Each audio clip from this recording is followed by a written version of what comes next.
Finished training for the day? Time to fight post-workout fatigue with Core Power Protein Shakes. They're packed with 26 grams of high-quality protein to build muscle and electrolytes to help hydrate.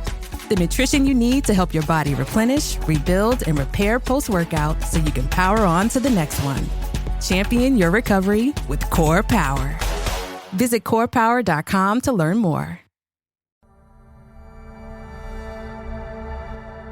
British Spy Stories Season 5 Kill or Be Killed. Episode 22. There's a chill in the air as Gabby, Hans, Laravel and Kate wait on the Rue Guerson in the 17th arrondissement of Paris for Salvatore Albano to appear with the rented van. The streets here have gardens in a central reservation and grey metal fencing delineating the green space from the roadway. A red van rumbles around the corner of the next turning along the main road, and gradually they can make out Salvatore's face at the wheel as it gets nearer. All four of the spies have a large black holdall at their feet, and they pick them up and step into the back of the van. "Let's get moving," says Gabby, and Salvatore pulls away. There is little conversation inside the van as they head for the Pantin industrial quarter of the city. Salvatore turns off the Boulevard Périphérique just before the ring road crosses over the water of the Canal de Saint-Denis. He tracks north, then takes a sudden right-hand turn at the Catholic Church of St. Martha before the red van penetrates into the maze of dusty back streets beyond. Rue Diderot is a long, straight access road that divides the industrial area from the 250-acre Pantin cemetery with its 1 million corpses. Salvatore keeps driving until Gabby tells him to turn off into an abandoned warehouse halfway down.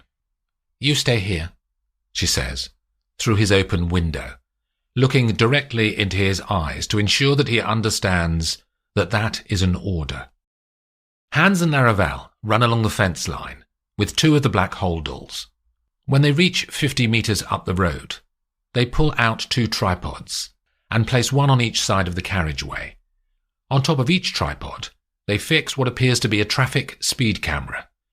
Laravel talks into her comms headset to check that the electronics are working with Kate, who is at the control point in the back of the red van. From the holdalls, Hans pulls out folded roadwork barriers and leads them against the wall and fence on either side, near the tripods. The two spies run back, collect another holdall and repeat the process in the other direction. Once the four cameras are linked into the master box, Gabby watches Kate as she selects the images required once the security van arrives. "All set," says Kate, after a minute. "Masks on," says Gabby, as she produces latex masks for Laravel, Kate and Hans, and pulls one on herself. The tight-fitting masks make their new faces seem real to a cursory glance. From her bag, Gabby also takes out 4 AK-12 Russian automatic weapons, and distributes them too. "No deaths, please, ladies and gentlemen." They nod affirmation. Gabby checks her field watch. 5 minutes. In positions. As she passes Salvatore again, she says, "They'll be here soon. It'll be all over in less than 2 minutes. You need to be ready to drive when I tell you." Kate remains at the control box and the others distribute themselves along the roadway. As they wait, they can hear birds singing in the trees of the cemetery and feel the warmth of the sun as it rolls out from behind patchy clouds over their heads. Then the sound of the security van turning into Rue Diderot travels up from the junction at the far end. "Target in the theatre," says Gabby into headsets, and they all tense slightly. The security van is an unmarked, armoured, white Renault. As it passes the first 2 tripods, Hans lets Kate know, and she flicks the switch on the cameras. The roadwork barriers are pulled across behind and in front of the van to isolate the stretch of road between the tripods. Anyone looking from beyond the cameras would now see a projected image of the empty road, so anyone driving up to the barriers will see nothing but the images that Kate recorded earlier as they were setting up. Gabby, with her face mask making her look like a man, steps out into the road and holds up her AK-12. The van stops, and she trains her gun on the drivers. At the rear of the vehicle, Hans has a plastic bottle in his hand, with a hose and nozzle attached. He injects a clear liquid down the gap between the rear doors of the white van. Laravel has a second bottle in her hand, with another nozzle. As Hans finishes pouring, she begins to pour a thick, sticky liquid into the door gap.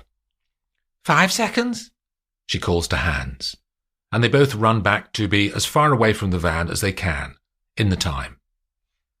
They stand in the road and watch the metal start to bubble where the liquids were poured.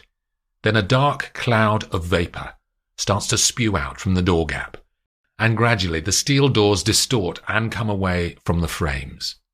Kate walks out to take over guard duty on the drivers, and Gabby picks up the final holdall. She walks to the back of the van and pulls out a hydraulic spreader from the bag. She inserts the spreader between the buckled steel. After 10 seconds of the jaws pressing outwards, one door falls away from its top hinge. Inside, the wire cage is given the same liquid treatment, and this thinner steel starts to break immediately the second liquid is poured. All 3 spies are wearing welder's gloves now, and they tug at the cage until it breaks away. Gabby signals to Salvatore, and the red van screams out of its hiding place, passing the drivers who watch him go by. He pulls up next to the broken back doors, and the others take 6 sealed metal boxes of paperwork and dump them into the red van. Kate and Gabby shower the tyres of the security van with gunfire to deflate them. Then they join Hans and Laravel in the red van. Salvatore pushes the accelerator, and they speed away. As they pass the cameras at the western end, the spies in the back look out of the rear windows at the road behind them. Laravel has a small black box in her hand, with one button on it, under a safety cover. She flips the cover back and presses the button. All 4 of the cameras by the roadside burst into flames, and the white security van reappears in the middle of the road as the projection stops. Salvatore pushes on, and the red van turns around the next corner. The traffic has started to thin out on the boulevards and streets near Avenue Foch, after the evening rush hour has carried workers and executives back to their homes in the outer suburbs of Paris. Gabby sits on a side road in one of the dark blue armoured Range Rovers with blacked-out windows that are operated by the British Embassy in this city. "Is it time, Mum?" says Agent Mulgrove, sitting next to her in the driver's seat. The man has small, active, dark eyes and black hair cut very short. "Are you clear what you need to do, Mulgrove?" "Yes, Mum, so are the lads." Gabby looks behind her at 2 MI6 junior field officers, dressed as gendarmes, who are sitting in the back seat. "How did you get such a good French accent, Mulgrove?" she says. "I heard you talking on the phone earlier." "My mum's French, Mum. I spent the school holidays in Cannes. It's where she's from." He looks across at her, and Gabby nods, acknowledging the words. "Off you go, then," she says, and the 3 men get out of the SUV and walk around the corner to Avenue Foch. Salvatore Albano is listening to music and drinking a glass of Premier Cru Clos de Quéleray when his doorbell rings. Imogen had sat down with him this afternoon and stepped through how he would handle any questions from the police if they did get in touch after the robbery. So he doesn't balk when he opens the door and sees the police officers. "Good evening, monsieur. I am Commandant Antoine Moreau of the Brigade de Répression du Banditisme. May we come in?" Moreau holds up a French police ID. "I wanted to have a quick conversation." The policeman has small, active dark eyes and black hair, cut very short. What is this about, Commandant? Routine inquiries, monsieur. Moreau smiles. Salvatore steps back and holds out his arm to indicate that they're free to enter, and the three men walk into the sitting room. Take a seat, monsieur, says Moreau. Then he sits too, in an antique chair opposite Salvatore. Can I ask you about your movements today? The gendarmes remain standing. I was at home this morning. I had lunch in a little restaurant around the corner, and then I went into my office in La Défense. Moreau nods solemnly. Is this you, monsieur? The policeman produces a photograph from his pocket and hands it to Salvatore. The image shows him in the red van as he drove past the white Renault. These security vans have video cameras all over them. A good likeness, I thought. It's not me, Commandant. Moreau frowns. I have a warrant to search the apartment, monsieur. He produces a document from his other pocket. I have nothing to hide, says Salvatore. I'm all in favour of the police doing their job. Please go ahead. Salvatore remains seated as the gendarmes and Moreau move through the rooms of the flat. After 15 minutes, the commandant returns holding the stapled document that Gabby created, listing the details of the robbery. Is this yours, monsieur? He is wearing thin blue gloves as he holds the papers. Could I make a phone call, Commandant? The policeman indicates that he can go ahead and leaves Salvatore to talk in private. Inside the Range Rover, Gabby's phone rumbles, and she answers the call. Imogen, I need your help, says Salvatore. The police are here. They found the document about the robbery, and they have a photo of me, taken from inside the security van. I'll come to you, she says. I'll be 10 minutes. Moreau pushes open the glass doors to the sitting room and walks back in. Finished your call, monsieur? Commandant, says Salvatore. A woman is going to be here in 10 minutes. Her name is Imogen Harwood. She is the mastermind behind the robbery. She is a professional criminal. I am happy to give evidence against her, if I can be protected from prosecution. I asked a private detective to research her. Can I show you the report? Please do, monsieur. Salvatore pushes his hand into his inside jacket pocket and hands Moreau 4 pages, stapled together. That's very useful. Thank you. The sound of the doorbell cascades through the apartment, and one of the gendarmes opens the door. Gabby walks in to the sitting room. Hello, she says, holding out her hand to Moreau, which he shakes. This is the woman I was talking about, Commandant. Salvatore's eyes are bright with expectation. There's a pause, then Moreau says, From the evidence we've collected, Signore Albano, I'm going to arrest you now and question you further down at the police station. You don't understand, Commandant. This is Imogen Harwood. Lady Harwood is well known to us, monsieur. She's a major supporter of policing in Paris, and has been for many years. She mentioned to us that you may talk about her. Commandant, says Gabby, could the Signore and I have a quick conversation? Of course, mademoiselle. The police gaggle out of the room, and Moreau shuts the glass doors. I can help you, Salvatore. His face is dead serious. You knew I'd talk. Forget that. I can do a deal for you, she says. They'll drop the charges if we can find something to exchange. I don't understand. They'll need something to be able to show the Préfet de Police that they have gained some advantage. What? I have nothing. His voice is tense. You could provide information to them about financial deals that you come across in your work with your private clients, she says. Deals that involve tax evasion or insider trading, things like that. I'm sure you come across activities that border on illegal from time to time. He turns to the windows and looks out at the lights of Paris, pushing up into the sky. You don't want to go to prison, she says behind him.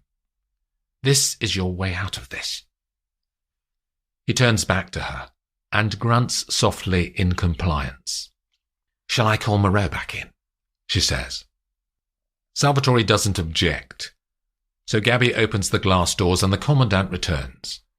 She explains their offer to the policeman. I'm happy to go ahead with this, monsieur. There are conditions, though. You will only speak to me. No one else in the police service must know about our arrangement. Or it would break open and you'd end up doing a stretch in La Santé prison. I understand. The weight of the moment hangs on Salvatore's features. We'll take this evidence, monsieur, that you gave me earlier, says Moreau. None of this will appear in the official records. He smiles. We'll leave you in peace, signore, mademoiselle. Au revoir. The police leave and Gabby stands in front of Salvatore. I know it's not what you wanted, but you are off the hook. Is this what you meant by experiencing crime firsthand? She doesn't answer. Come for dinner tomorrow. I fly out from Charles de Gaulle in the morning. I won't see you again, will I? She shakes her head very slightly and kisses him. Then she turns away. You're not who you say you are you?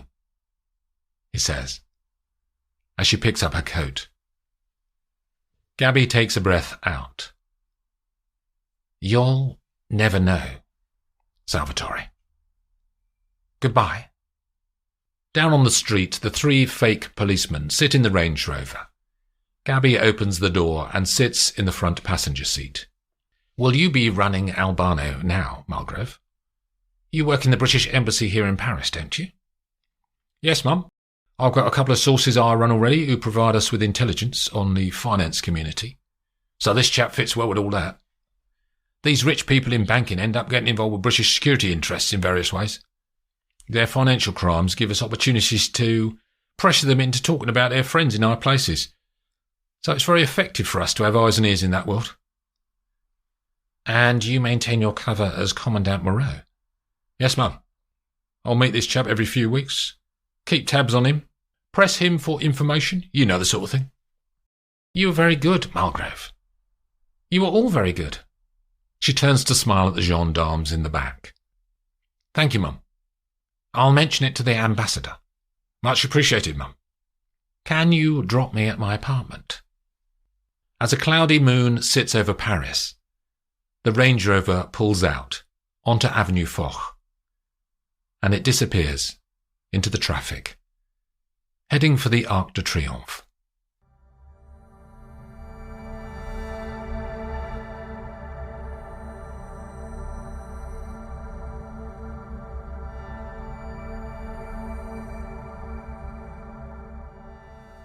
Hey, Ryan Reynolds here from Mint Mobile. Now, I don't know if you've heard, but Mint's premium wireless is $15 a month.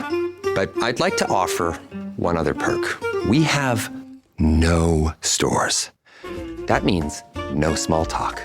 Crazy weather we're having. No, it's not. It's just weather. It is an introvert's dream. Give it a try at mintmobile.com/switch. Upfront payment of $45 for 3-month plan, $15 per month equivalent required. New customer offer first 3 months only. Then full price plan options available. Taxes and fees extra. See mintmobile.com.